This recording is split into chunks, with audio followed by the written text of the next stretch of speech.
Good morning or afternoon, and welcome to my session on Are You Future Ready? So I was recently invited by two organizations to interview a couple of their executive assistants and provide them with insight into the World Administrative Alliance's Global Skills Matrix, which myself and Susanne had introduced them to.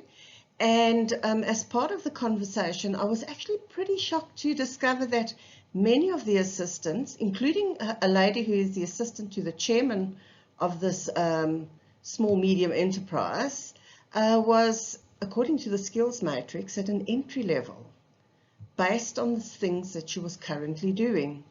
I obviously could not tell her this. I mean, she's been in the industry for many, many years. And to tell her that she's basically doing what junior assistants are doing would be out of line. But I also discovered that she was the key person interviewing new assistants into their organization. And this was a bit scary because her mindset was that the most important thing you need to have to be a great assistant is to have the right attitude. Well, we both know that attitude does count, but it's not necessarily the one and only skill that we need. There is so much more to it. And of course, I found that her purpose was to do purely transactional tasks, which is not great because in order to be future-proof, you've got to actually move away from that, and I'll share a little bit more insight of that as we go along. Now, the other assistants that I had interviewed, they were very open to change, to gearing up and leveling up to the next level. And of course, they were very keen to learn about how to future-proof themselves. And the thing is here that I know it's age appropriate, if I can put it that way. So if you're about 55 and younger, you have to make sure you are future-proof. If you're in your 60s, I would say continue learning, continue upgrading yourself, and keep yourself relevant for now, because obviously at some point we may retire, and then we're no longer in the role anymore. But for the younger generation, you have to make sure you are with it. So this is what prompted me preparing this presentation on gearing up to be future ready. So with further ado, let's get started. So I just want to go through a brief agenda of the items that, or the topics I'd like to share and the progression of them so that you get a full insight of what's going to be happening. We're going to look at things as they currently are, our current behaviors, current scenarios and so on. And then we're going to look and discover what does the future boss look like. For many of us, if you have an older manager, it is unlikely they will move into the future purely because of their age again. But we'll explore that and see and maybe help prepare you to address that. Then I'm going to share something called the Trilingual, and this has got nothing to do with languages or how many languages you speak. And I'll share that with you a little further down the line. And then, of course, the steps you need to go into this future readiness. Are you ready? Right. Current affairs, where things currently stand. The dangerous comfort zone. When I've spoken to many assistants about their role and where they find themselves, so many of them find themselves in a comfort zone. They're happy coming in 9 to 5 or working 9 to 5 now with working from home. They're happy to do the same old, same old. They're happy to follow instruction and not use any more initiative than is required. And the feeling is that if it's not broken, why fix it? And that is a dangerous place to be. Then, of course, there's fear. The one lady I spoke to, she says she's just fearful of taking that leap of faith, of moving forward, of doing something different. And yes, I know, fear can hold us back because we feel intimidated. Sometimes we don't have enough self-confidence. Other times we just feel that we may be judged. or we don't have the right skill set, we don't have the right education, we might feel a bit inferior when it comes to intelligence, and this is what holds us back. And we shouldn't let fear hold us back. Well, I'm sure most of us know that, but we still allow it in any event. And then the other thing is family commitments. It came up in many of the discussions I've had that the younger assistant feels that she has to be there for her family, for her children, and all this jazz. And I agree, you do need to, but the world is changing. We're in an agile world of working where you can balance life and work so much easier. So there should be no fear of not giving your family enough time and things like that. And the thing is, if you don't future-proof yourself now while you're still young, and your excuse was because of your kids, that is going to hold you back, and it's going to put you at a disadvantage. So it's very important to ensure that you balance your training, or what I like to call your knowledge intelligence, with your family commitments and your home life. Never been requested to do anything different. Now this is also a very dangerous zone. So you've worked in a role for many years, possibly with the same management team, and they've never really asked you to do anything different than what you're currently doing. Because in many large organizations, for example, there are a lot of experts around you that do the things that they feel the assistant can't manage. And that is actually very untrue. There are a lot of things that we can take on as we go down, but I'll share it as we go. The other danger is waiting for your boss to tell you what to do. So often, well, he didn't tell me to do this, or she hasn't told me I can do that. We have to learn to take the initiative. You cannot wait for your boss to develop you. You cannot wait for them to tell you how to move forward. You can't. It's not their responsibility. It's actually your responsibility. So let's be honest with ourselves. Do these things describe you? Are most of your skills only reactive and task-based? Okay, this is currently what happens. Many of us just making our executives comfortable by doing loads of personal things, rushing around, feeling busy all the time, telling people how busy we are. And at the end of the day, we're just doing transactional tasks. We're generating operational documents, printing things out perhaps, filing them electronically, and doing things that perhaps machines can do. We're also booking meetings and planning events and projects, and those things are important. Okay, but that briefly describes most of our day, doesn't it? And filing. I was shocked to find that there are still assistants out there doing paper filing. Travel arrangements and associated tasks. Yeah, we'll still be doing that for a bit of a while. But I'll share with you on how you can future-proof yourself against what the digital era is going to be throwing at us. And this is, will these responsibilities alone prepare you for your future? I'll be very honest with you and say that no, they won't. You have to gear up.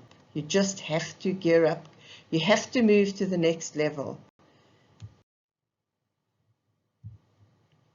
So what does the future boss look like?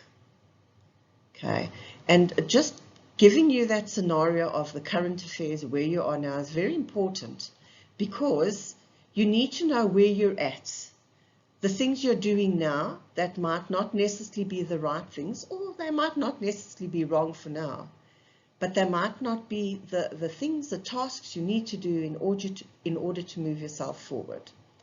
So that is what we're doing. This part that I'm going to go through now is looking at what your future boss looks like. First off, they are likely to be millennials. Millennials do things very differently to the baby boomer boss, the older boss. Very differently, only because the world has changed, technology has changed, structures have changed, people are constantly changing themselves, and that is the one thing that has to take place, is change constantly. These new bosses, the future bosses, they're already digitalized, if you know what I mean, and they already love tech. You just have to, if you've got grandchildren or younger children or teenagers, they probably know more about technology and social media and platforms than most of us do already. And that is a sign that that is what the future boss is going to be looking like. They are already so tech ready. They've been born into technology. They can already manipulate their own diaries from wherever they are. They don't necessarily need to text you, but I'm sure they still do, and tell you to sort out my flight, change this, do that. There are executives that still do that, and they're likely not millennials. However, you do have to take it. That's why I said a lot of the tasks we do now, some of them might stay, but not all of them. So this is why you have to put this in your mindset to understand that digitalization will eventually take over. And where is your place going to be in this? How are you still going to be relevant in this new world of work? The other thing is they can make their own online travel arrangements or change them. Many of them are on these incentive programs where they earn miles or flight miles or whatever it is, and they like to manipulate and use their own, their private miles that have accumulated and set up their own flights. They even have their wives or partners doing this for them because it's so easy. All you do is go online, and you can do it from your phone, from your iPad, from a laptop, from any device.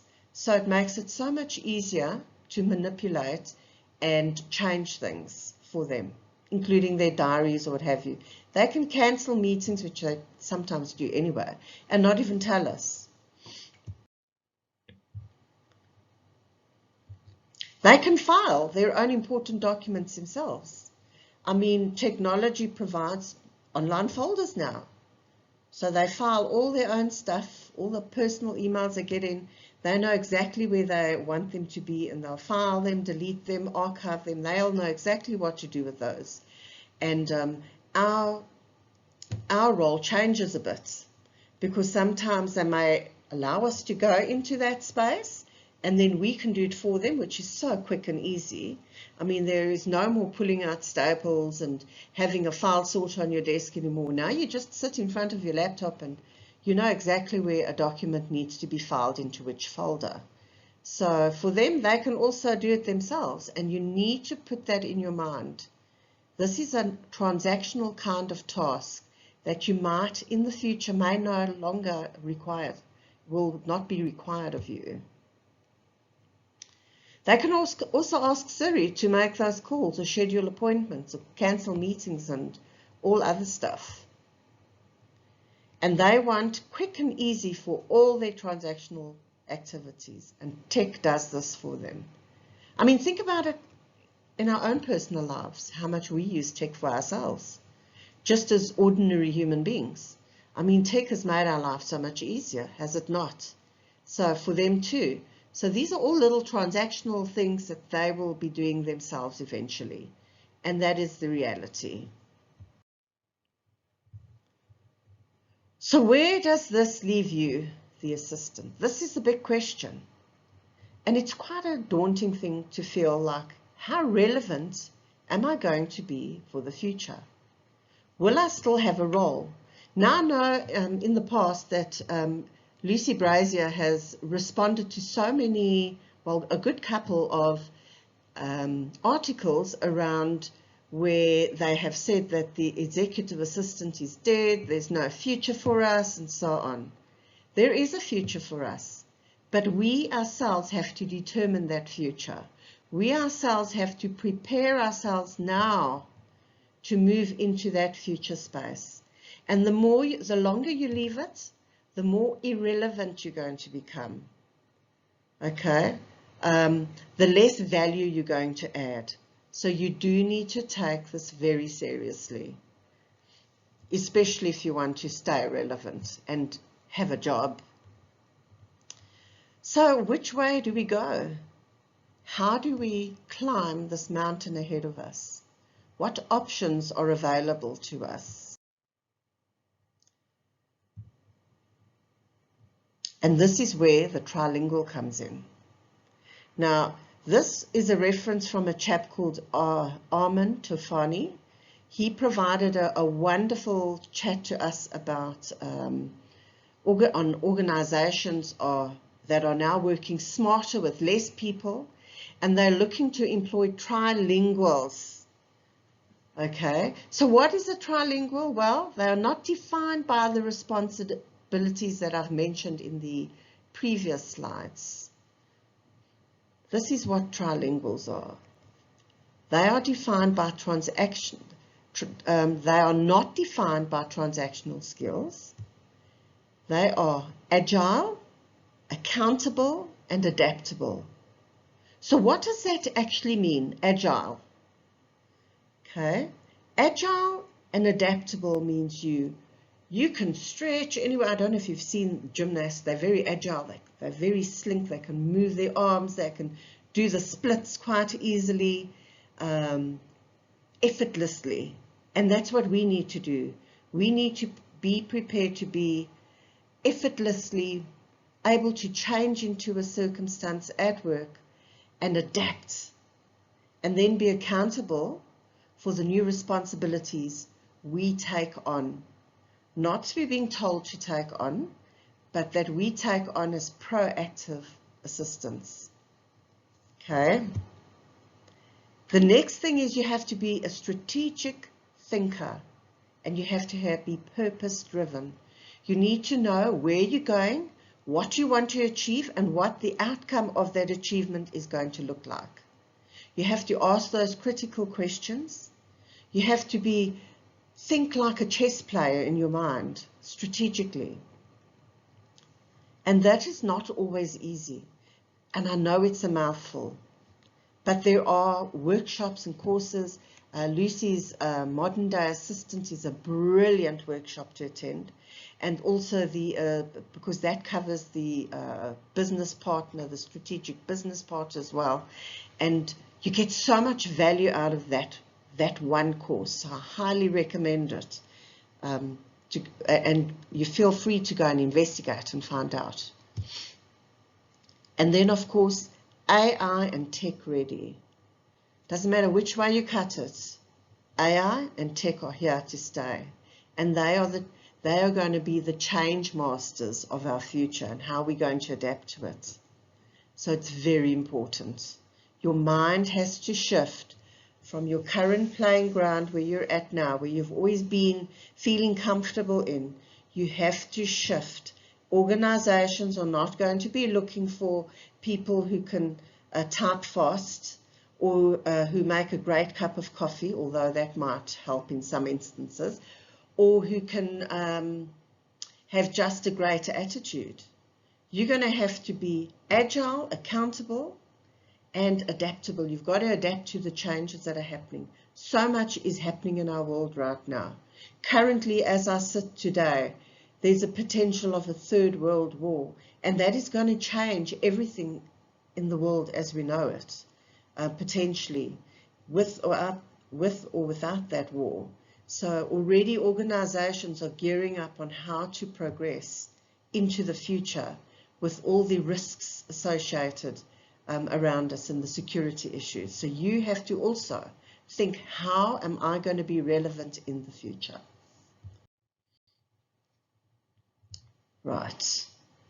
Are you ready to be a trilingual, or will fear of moving forward hold you back? And I'm of the opinion that you have to conquer that fear. You just have to. You have to take that step. You have to do something different to get a different result. If you're getting the same old, it's because you're doing the same things over and over and over again. And sometimes it can be so frustrating. And the only one to blame for that is yourself. So you have to conquer that fear and move forward. Will the fear of not being available to your family hold you to ransom? And this is for the younger assistants out there. Your children will also make a life of their own one day. But you also have to currently now make sure that you have something to offer them as they are now. And if you're sitting in the same playing field, your relevance is going to be eroded as time and technology moves fast forward and you're still sitting in the fear zone. Like, I have to do this, I've got to be home at this time because of the kids. We have to do this because of the kids. I can't attend this training because I've got kids. You know what? If you're really serious about moving forward, you will make a plan, right? Because you have to make a plan. For many families nowadays, it's not just about having a career, but having a career that pays. All very well, being fearful and letting fear hold you back. But if you become irrelevant for your future, you're not going to be able to support your family. You're not going to be able to support your children. So the mindset is real of moving forward. I can't emphasize it enough. Will you be telling yourself that you can't move forward? Because you know our mind is such a powerful thing. We believe what it tells us. So if you keep telling yourself, I can't move forward, or I'll do it when I'm ready, you'll never be ready and you'll never move forward. You have to have a mind shift and tell yourself, if this is what I need to move forward, this is what I'm going to do today. Let me enroll in that MDA or that strategic business partner course today. Don't wait. Don't wait for something to happen or for someone to tell you to do it. Do it now. Now is the time to move forward. The less you think you can change, like I said earlier, the more you will believe you can't. And believe you me, our minds are full of negative thoughts sometimes. Thoughts of feeling insecure, of not feeling good enough or valued enough. Those are thoughts you have to own. No one else can own those thoughts that you have except yourself. You have to make yourself relevant. You have to push yourself forward. Take that leap of faith. I know it's scary, but I promise you, it will be so worth it. There's an exhilarating feeling in doing something new, in taking on a new challenge, and then accomplishing it. It's a wonderful feeling of achievement, and you really need to take that leap of faith and just do it. Okay, so now you have stepped outside of your comfort zone, I hope, and you have to put in the effort you want to forge, forward. All right, so let's go on to how we prepare ourselves to be future ready. The urgency to forge forward into a bilingual mindset, a trilingual mindset, is critical in future-proofing your career and your worth. And your worth here is not necessarily in dollars, it's your worth as in self-worth. You have to change the critical mindset, has to move from this space into that space. There has to be a transition. You cannot wait for your executive to give you direction. Okay, so you just can't wait for them to tell you, I want you to self-develop into this area.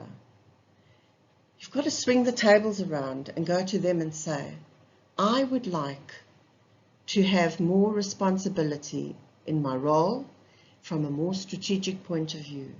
I would like to know what your KPIs are, your key performance indicators are, what you need to do to get them, and how are you planning to get there so that I can help you get to that space. You cannot wait until your children grow up, as I mentioned before. because then it might be too late. The future is now. You cannot wait until fear makes you feel you're ready, you know, so that you're driven by fear to move forward, because that's also very dangerous.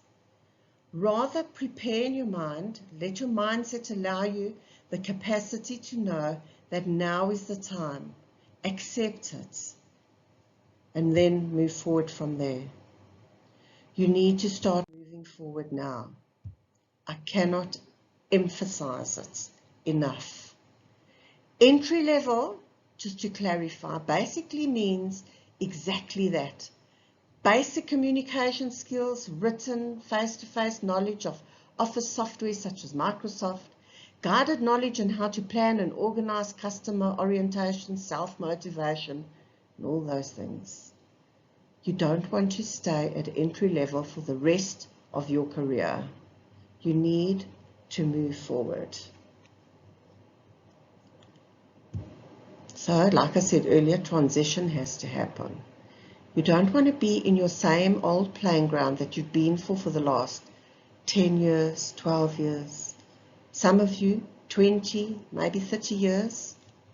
It's time to level up. Okay? So entry level is exactly what it is. The next level, and these are based on the skills matrix, is your transactional level. This is where you're doing a lot of things that in the future, these skills are no longer going to be necessary. There might be one or two that you may still need, but generally, for most parts, 80% of it, you will not need to do. This is where you want to be. You want to be at level 3, transactional and strategic. So there's still a bit of transactional, which may only be 20% of your role, and the 80% will be the strategic parts. So let me give you an example of someone I know who's got a more transactional role. So this person, they spend their day working on their manager's very complicated diary. Perhaps this executive travels a lot overseas, does a lot of meetings with international people, and the assistant has to navigate through all of this to make it happen for her manager and to manage his day properly. This is basically strategic and transactional to a large degree, probably, but I'd say about 50-50%, because you're doing 50% transactional and 50% strategic, in that you're having to navigate and negotiate spaces in his diary, just as an example. But you have to move to that next level. You have to make that strategic portion of your role at least 80%. And then when we look at the strategic, this is more, you're more ingrained in your organization. You're sitting in more management meetings with your executive. You're taking on more new and different kind of tasks and projects that propel you forward. Being part of your executive's strategic intent gives you the opportunity to have a view of what is happening in their world, what is happening in the business unit, how the business unit is progressing, the goals that need to be achieved, the outcomes that have to happen, and the result if the outcomes won't happen, the risks associated with these goals or the non-performance of these goals. And it gives you a broader spectrum and knowledge base on how to manage your executive better, and where you can fit in, and where you can have a voice and an opinion and give advice. This is where you'd like to be, at the strategic end of the spectrum. And then, of course, chief of staff, that's a whole new ball game. And because I'm not even in that chief of staff space, I cannot vouch for it. But it is certainly a space that we should all aspire to be at eventually. Right, now we need to level up, right? So step 1, be accountable for your own development. You cannot wait for people to tell you to develop. And how can you be accountable for your own development? Firstly, you need to take the step of going on the right training initiatives, okay? The right training interventions or knowledge interventions or knowledge intelligence, moving to those directions. Don't just attend any old workshop. Make sure that you are going to get value out of that. Not value for your money, where you go on a workshop and they're going to offer you a free this and a free that. That should not be the reason for you to go on any kind of workshop, summit, whatever it is. The reason that you need to develop, there needs to be an outcome that you can put into an action and that you can actually work off and become better at. Okay, so be accountable for your own development. Stretch yourself. We can all stretch ourselves because it's in the stretching that we learn. Okay, but if we're in the comfort zone, we don't learn anything. Everything we know, or should I rather say, we know everything in the comfort zone. We are experts of comfort zone skills, right? But you need to stretch yourself out of that, beyond that point. Request participation in your contribution around KPIs and organizational objectives. And this is what I explained earlier. You have to, I know many of you don't like taking minutes, for example. And for me, people think I'm crazy, but I absolutely thoroughly enjoy taking the minutes of the 2 excos that my executive sits in, only because I learn so much about the business. I learn so much what his KPIs are, what the KPIs of the organization are.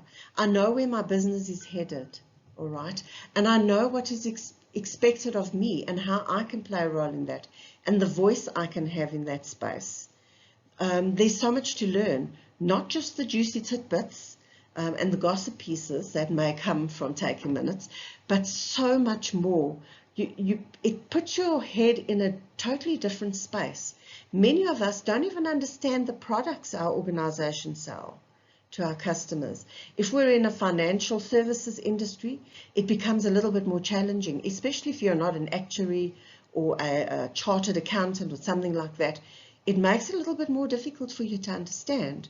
That is why future-proofing yourself from an educational point of view too, go and do that university degree if that's what it calls for. But get educated. Your mind has to be in the right frame from an educational point of view to be able to tackle this. If you're not, it's going to be a little bit more difficult to get there and to understand what's happening in your business, especially around products, because not many of you understand the products that your company sells. It's easy if you work in an environment where they are selling, for instance, say plasticware or household goods or furniture and things like that. You know what your product is.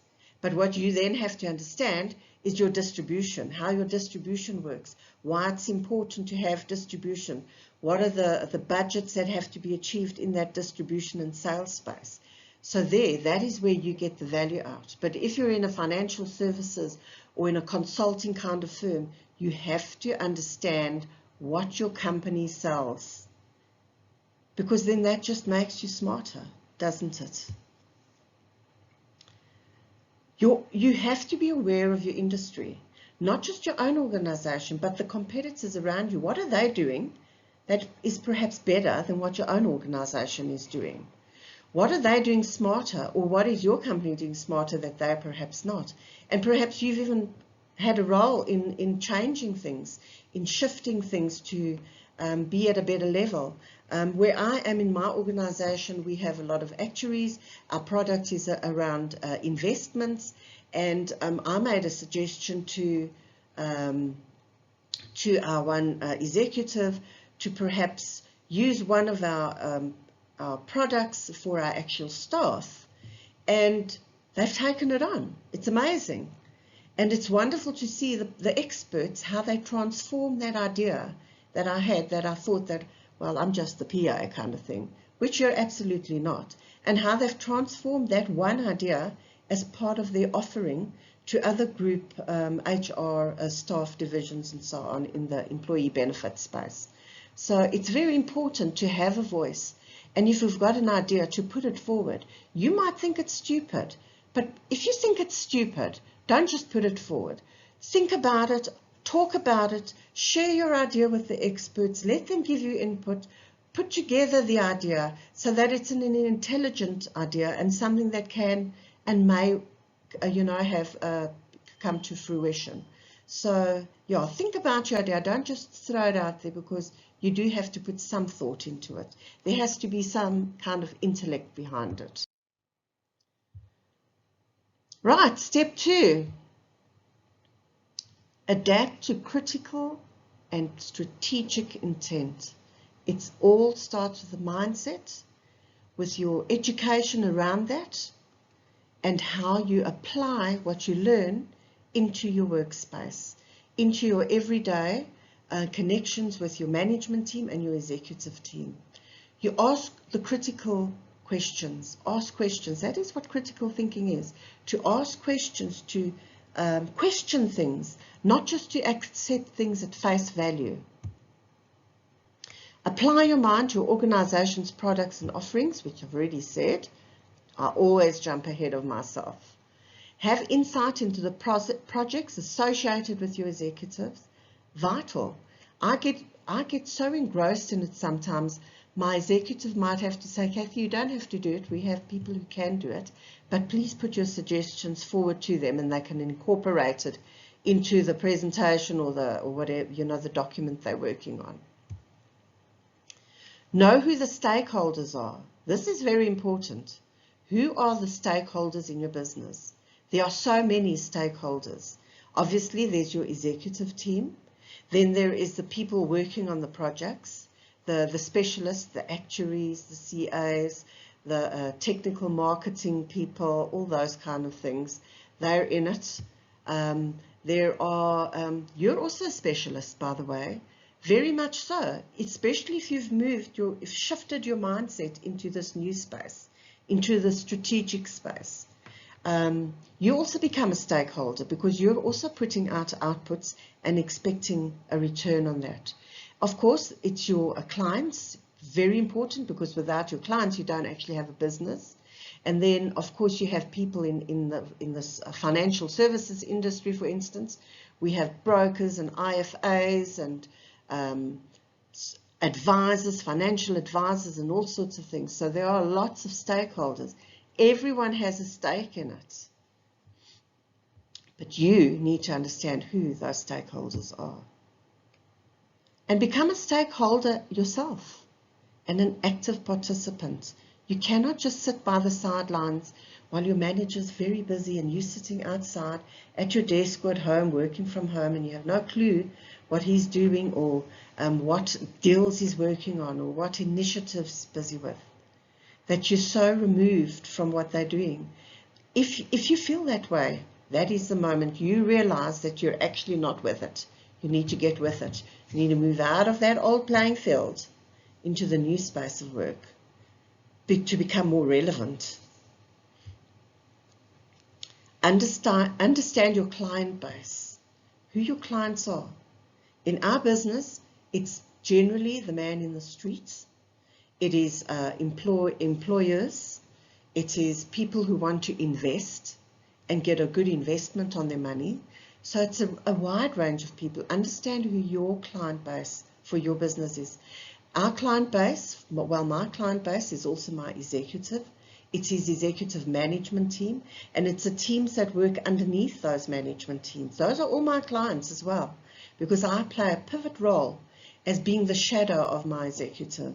So what I do and how I do things and how I treat people is just as important as how my executive does it. Ask questions, get involved in those discussions. Don't shy away from challenges. Take on things. Get involved in meetings. If you feel that you want to get more involved, ask your executive, can I sit in on this particular meeting that you're having around this topic? I'd love to know what's happening in this space. And perhaps there are things that I can initiate my mind around. I can take action items out that are required by the team and follow up on your behalf or help in the research for those projects. Offer your services. We are very bright. We are confident admins. We know what we want out of life. We know how to move forward. But there are some of us, we're too scared to. Don't be too scared to move forward. Take the bull by the horns, as they say, and just go for it. Adapt to what is relevant and which will influence the future. Okay, so you've got to think about, whatever I'm doing now, is this something that will move into the future? Or is it something that's going to be left behind in the present?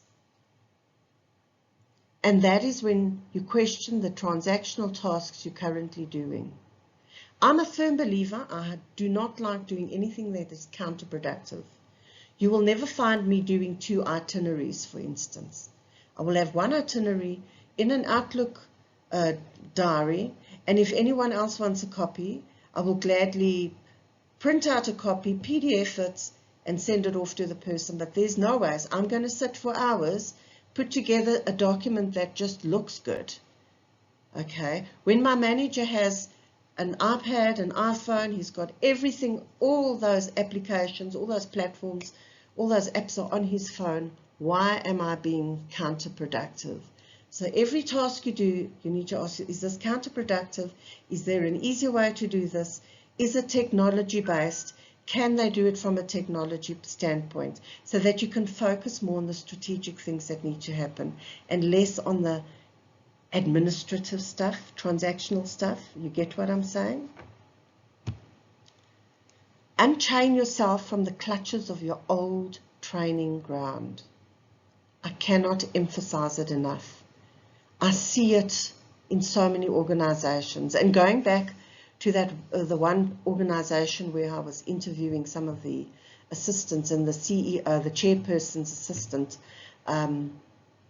was interviewing new people coming in. She was still playing in an old playing ground. She was still doing paper filing. She was still printing out every document that came across her desk. She didn't even know how to manage her executive to start taking responsibility for his own AI, for his own technology. I mean, we're influencers. We can influence how they think and how they do things. It is vital that we do these things that way, and to do it from that kind of standpoint.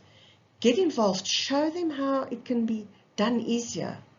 Many of them might not like change, but the more you show them that there is less effort involved, the more they will like it. But it's up to you to be the shaker and the mover. All right, so unchain yourself from your old playing ground, from the 9 to 5, from the same old. You want excitement? You find excitement in the fear of moving out of your comfort zone into doing new and different things.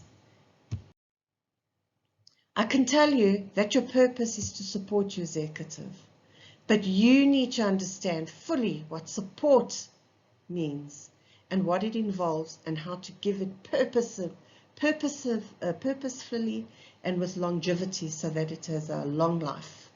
So let's look at step 3. Understand your purpose and be accountable for your purpose. You need to know what is your purpose. Ask yourself, and I ask you this, what is your purpose?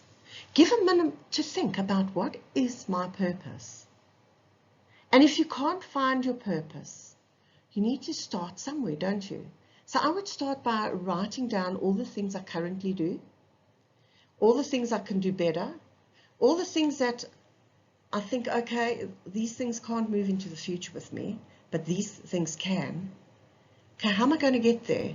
And then you find your purpose. Aha, my purpose really is to move forward and give my career longevity, to give my career value for the future, to have intent for the future, and make my role relevant for the future. That is your purpose. Ask yourself, how and where will you be able to apply AI in your role to lessen the transactional duties and increase your strategic objectives?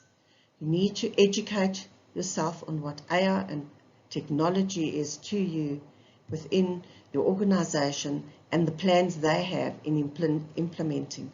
Because a lot of what they do, a lot of what organizations currently do has AI. We're moving, most of our platforms are going to become digital, where clients just will get messages and will be able to do application forms on their phone. Easy, 1, 2, 3 steps, and it's all done. You can just take a photograph of yourself with your phone to say who you are and to identify yourself. It's already there. I mean, the banking system in South Africa, for instance, I absolutely love it. Like, it is so digital. Everything I do is online. Every single payment I make is online. Whether it's a forex payment or a national payment, it's all online. It's amazing. I can pay our gardener via e-wallet. It's a transaction that goes straight onto his phone. He goes to an ATM, he puts in the PIN, and he can draw out money. I mean, I just love the banking system in South Africa. And I was like quite disappointed that they didn't have something like this in the US. When they had to pay me, they were going to send me a check. I cannot tell you how long ago I used a check or even wrote out a check. I think it's like 15 years ago. So we don't even use checks here anymore. Well, maybe they do, but I haven't seen them. So you've got to prepare yourself. We're already in the digital future. Prepare yourself to know how to command ever-changing AI and technology. And think about what knowledge, intelligence you need to achieve this. So you have to get involved in the things in your office space. So we came back from COVID, from working from home. We've been coming back on an agile basis, back to the office, and we came back to meeting rooms that have new technology in. It's amazing because now, in the past, you'd have a TV screen where you'd put your laptop in and you plug your laptop in and you can present onto a screen. Now, it's multi-dimensional. You invite your meeting room to your meeting so that you're in the meeting and people who are outside the building can be in the meeting and they can still do their presentations and everything wonderfully. And it's amazing. I just absolutely love it. It's when you love the technology that you adapt easier. Right. And then in closing, I want you to stay focused, stay ahead. Think about ways you can stay ahead. The first steps are obviously, definitely training. We all need to train. Training should be a lifelong thing. Training has got nothing to do that you go through school, high school, college, and that's it. You know, you get a job and that's it. You have to be a learner for life in order to stay ahead. You have to apply yourself to the learning. I also know many people who have got degrees longer than their arms, but they have never been able to apply all those degrees into actual tangible efforts, you know. So convert your training into purposeful, purpose-driven outcomes. And to stay ahead, you need to focus on your ability to continuously adapt to the changes that are happening around us. And boy, have we had changes. We moved into COVID. We had to adapt to changing and moving all our staff to home-based. And we did a phenomenal job, and we did it so quickly. And many assistants I know learned so much from that experience. It took them completely out of their comfort zones because they couldn't do the same old, you know. And then, of course, engage with others in that process. You cannot be an island on your own. We learn from the people around us. I can be honest in saying that what I have learned over the many years is not things I've learned through my own, but things I've learned through younger people. They teach us the biggest lessons because they teach us how to change. So kudos to you younger people. But there are things that you have to take, you yourself have to, once you've got that knowledge, what are you going to do with it? How are you going to apply it? How are you going to make yourself relevant for the future? You have to move to that space. If you're not moving there, you're going to be irrelevant. You're going to find yourself in hot water. Retain your core sense of identity and values. And this is very important. try never to change who you are as a person. You don't need to. Stay authentic, stay kind, stay a valuable member of your team. Continue to help people, even if it's not your job or on your job description. Do it anyway, because there's a learning in that. There's a learning for you, and there's something wonderful for the person who receives that. And I think that is very valuable. So retain your core sense of identity and your values, and make sure that your values are ethical. Also very important. Make sure that whatever you're doing is ethical, that it is done in the right intent, that it's not done maliciously or with an ulterior motive. Because this helps your mind sort of frame itself around critical thinking, around strategic intent, and then all the other blurry things that blur your path aren't there to blur you. You have a better view of the outcome you want to see. Continuously, and I said it earlier, acquire knowledge. Understand that intellectual complacency is not our friend. Knowledge intelligence is a lifelong endeavor. Every day should be a learning adventure. Every single day should be an opportunity to learn something new, to move away from transactional and to move into strategic. Not to play in your old playing ground, not to do the things that you've always done. You know the saying, if you always do what you've always done, you'll always get what you've always got. In order to move forward, you have to do something different. So you're just going to be bumping your head on the same wall over and over again.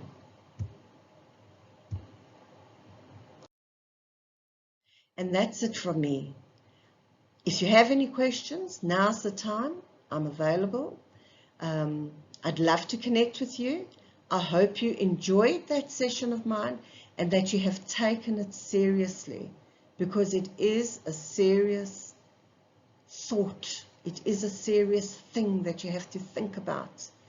And I care enough to tell you that you have to future-proof yourself. You cannot stay where you are. You'll be lost in your own translation. Thank you so much for your time.